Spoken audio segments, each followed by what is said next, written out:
मुख्यमंत्री फडणवीसांनी कंत्राटदारांना सुनावलं, कामात दिरंगाई खपवून घेतली जाणार नाही, दिरंगाई करणाऱ्यांना ब्लॅकलिस्ट करणार, मुख्यमंत्र्यांचा इशारा. सोलापूरमध्ये पवारांच्या राष्ट्रवादीमध्ये उभी फूट, विधान परिषद उमेदवार वसंतराव देशमुखांना उत्तमराव जानकरांचा उघड विरोध, पक्षाचे 3 आमदार देशमुखांच्या विरोधात. छत्रपती संभाजीनगर जिल्हा बँक निवडणुकीमध्ये विलास भुमरे यांची बिनविरोध निवड, भुमरे यांच्या कार्यकर्त्यांकडून आनंद साजरा.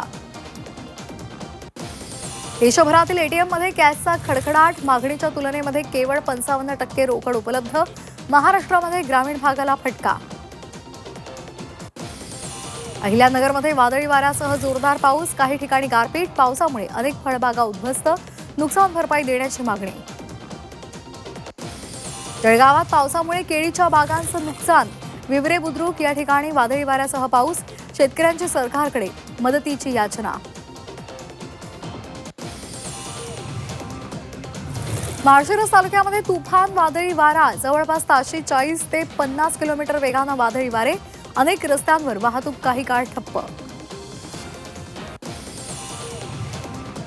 सांगलीमध्ये दमदार पावसाची हजेरी, मान्सूनपूर्व पावसानं शेतकरी समाधानी, मुसळधार पावसामुळे वातावरणात गारवा. बारामतीमध्ये मान्सूनपूर्व पावसाचा धुमाकूळ, शहरामध्ये अनेक ठिकाणी झाडं कोसळली, सोसाट्याच्या वाऱ्यासह आलेल्या पावसामुळे बारामतीकरांची तारांबळ. इंधन टंचाईच्या संकटाचा भारतीयांकडून नेटानं सामना, पंतप्रधान मोदींकडून भारतीयांचं कौतुक.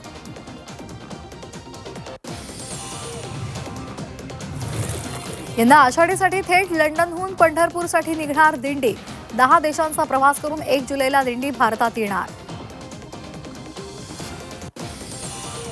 बाल कामगारांकडून नाल्यांची सफाई, कल्याणपूर्वमधील धक्कादायक घटना, सोशल मीडियावर व्हिडिओ व्हायरल.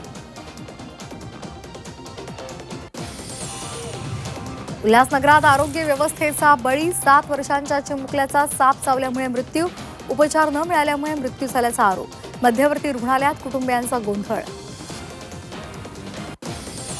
भारत आणि अफगाणिस्तान यांच्यामध्ये न्यू चंदीगड इथे एकमेव कसोटी सामना, मायदेशात होणाऱ्या कसोटी सामन्यावर वर्चस्वाचं टीम इंडियाचं लक्ष.